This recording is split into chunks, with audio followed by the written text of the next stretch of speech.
मनीष कश्यप पे एफआईआर होने के बाद विपक्ष नेता विजय कुमार सिन्हा तेजस्वी यादव को बोले और उन्होंने बताया जातीय जहर के कहर से बिहार को प्रभावित कर रहे हैं। उनको नहीं पता होगा कि जंगल राज को भुनिहार ने ही खत्म किया हुआ था।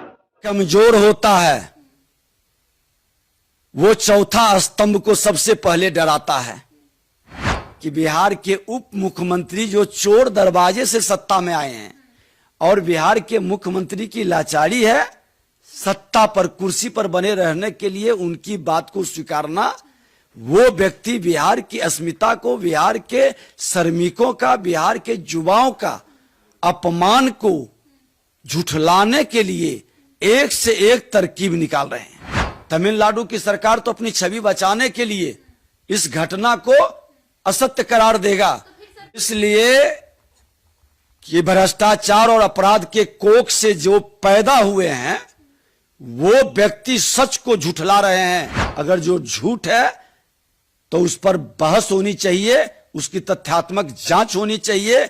बदले की भाव से किसी को तंग परेशान करना ये कायर लोग करते हैं कि नेता प्रतिपक्ष का बयान नहीं छपे नहीं तो विज्ञापन बंद कर देंगे। आज एक पेपर है दैनिक जागरण, उनका विज्ञापन 2 महीने से रोके हुए है क्योंकि वो गलती से कुछ विषय को निकाल दिया था। गलत रूप से अगर जो आप पत्रकारों की आवाज को दबाना चाह रहे हैं तो ये कतई उचित नहीं है। सोशल मीडिया पर मामला कहां से आया?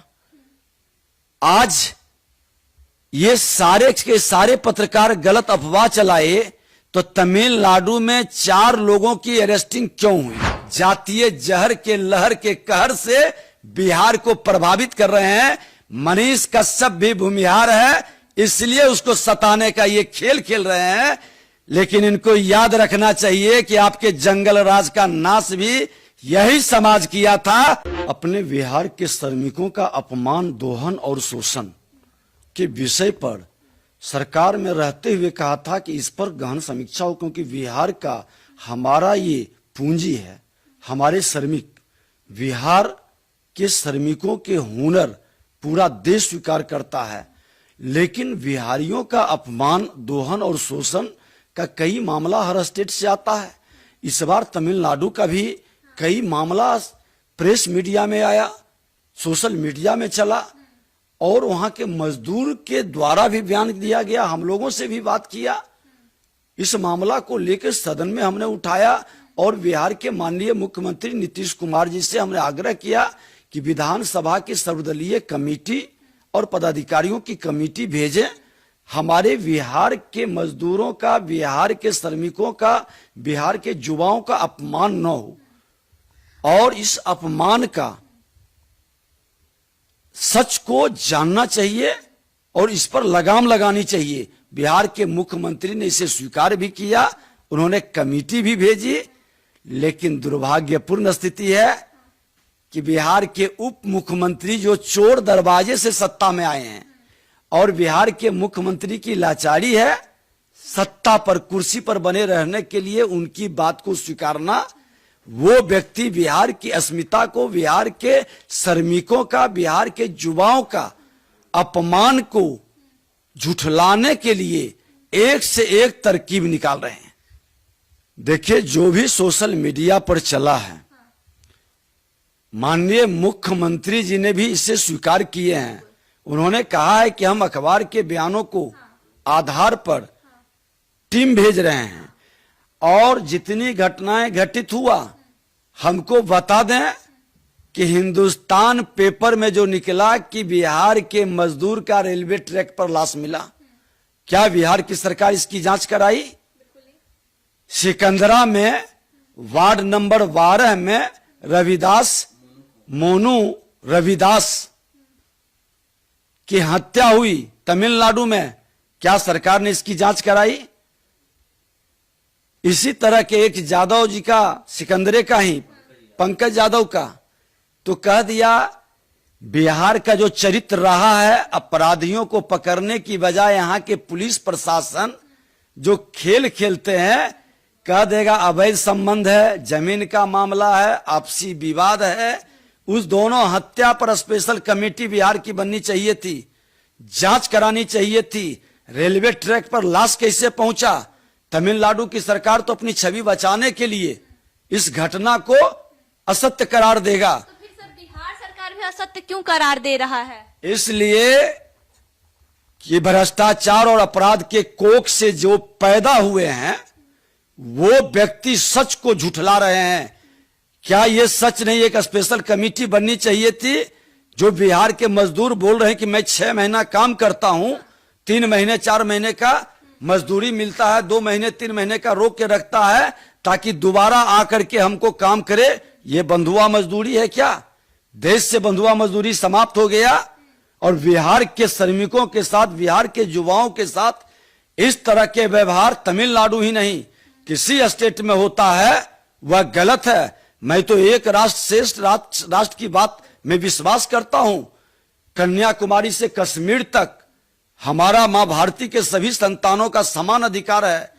फिर उसके साथ अपमान, दोहन और शोषण कतई स्वीकार नहीं है। सर तो फिर बिहार के कई पत्रकारों पर एफआईआर किया गया, आखिर क्यों?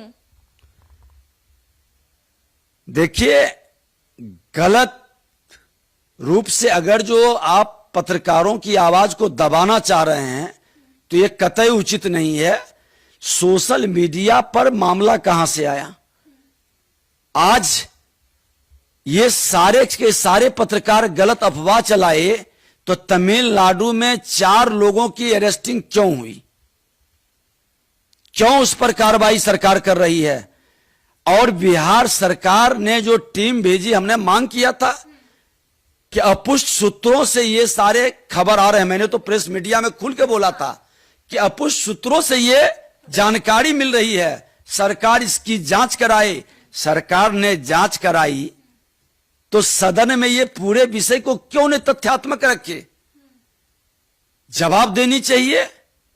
सत्ता में बैठकर चोर दरवाजे से आकर के सत्ता की मदानता में, अहंकार में गुंडा राज की भाषा बोलने लगे हैं, ये कतई उचित नहीं है। सत्ता आते जाते रहती है। बिहार का श्रमिक अपने सम्मान और अपने दोहन शोषण के विरुद्ध जब आवाज उठाएगा तो बड़े बड़े सिंहासन हिल जाएंगे। सर एक आखिरी सवाल रहेगा। चर्चित पत्रकार मनीष कश्यप पे लगातार 3 एफआईआर दर्ज कर दिया गया है, इस पे क्या कुछ कहिएगा? देखिए, जो कायर कमजोर होता है वो चौथा स्तंभ को सबसे पहले डराता है और चौथा स्तंभ की आवाज को बंद करता है। आपातकाल में भी सबसे पहले चौथा स्तंभ को डराने का काम किया था, उसके मुंह को बंद करने का काम किया था। पत्रकारों को अपने जिंदगी को दांव पर लगाकर हर घटना में जाता है और जनता के बीच सच को दिखाता है। लेकिन सच अगर जो झूठ है तो उस पर बहस होनी चाहिए, उसकी तथ्यात्मक जांच होनी चाहिए। बदले की भाव से किसी को तंग परेशान करना ये कायर लोग करते हैं। देखिए, मनीष कश्यप हो या जो भी पत्रकार पर इस तरह की घटना घटित हुआ, हम तो छपरा में भी गए थे। वहां पर पत्रकारों पर जो सच को दिखाया और जो वायरल किया, 3 बच्चों को पीट करके जो हत्या की गई, कई पत्रकार आए कि हम पर एफआईआर कर दिया। ये सरकार प्रशासनिक अराजकता को छुपाती है, अपराध और भ्रष्टाचार से जो शासन चला रहे हैं उसको छुपाती है और पत्रकारों को भयभीत करता है। अरे सच यहां तक होती है कि नेता प्रतिपक्ष का बयान नहीं छपे, नहीं तो विज्ञापन बंद कर देंगे। आज एक पेपर है दैनिक जागरण, उनका विज्ञापन 2 महीने से रोके हुए है क्योंकि वो गलती से कुछ विषय को निकाल दिया था। कई पेपर, कई पत्रकार बिहार के अंदर लोकतंत्र को गिरवी रखने का प्रयास है। अघोषित आपातकाल, ये जेपी के शिष्य बन रहे हैं और लोकनायक जयप्रकाश नारायण के सामने बड़े भाई छोटे भाई दोनों ने शपथ लिया था कि जाति विहीन समाज बनाएंगे, भ्रष्टाचार मुक्त राष्ट्र बनाएंगे। भ्रष्टाचारियों की गोद में बैठकर जातीय जहर के लहर के कहर से बिहार को प्रभावित कर रहे हैं। मनीष कश्यप भी भूमिहार है, इसलिए उसको सताने का ये खेल खेल रहे हैं। लेकिन इनको याद रखना चाहिए कि आपके जंगल राज का नाश भी यही समाज किया था। और आप जो पत्रकार, ये पत्रकार समाज का आईना और दर्पण है। आप आवाज को दबाइएगा, आपकी नाश सुनिश्चित है। आप सच में बहस कराइए, सदन के अंदर इस पर विमर्श कराइए, सच को लाइए। जो मीडिया में चला उस पर आप एक कमेटी सर्वदलीय बना करके बैठिए।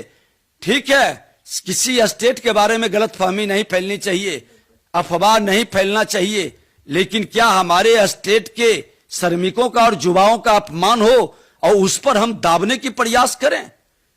हम उससे एक ठोस नीति क्यों नहीं बनाएं कि कोई भी स्टेट में उसका न दोहन करेगा, न शोषण करेगा, न अपमानित करेगा।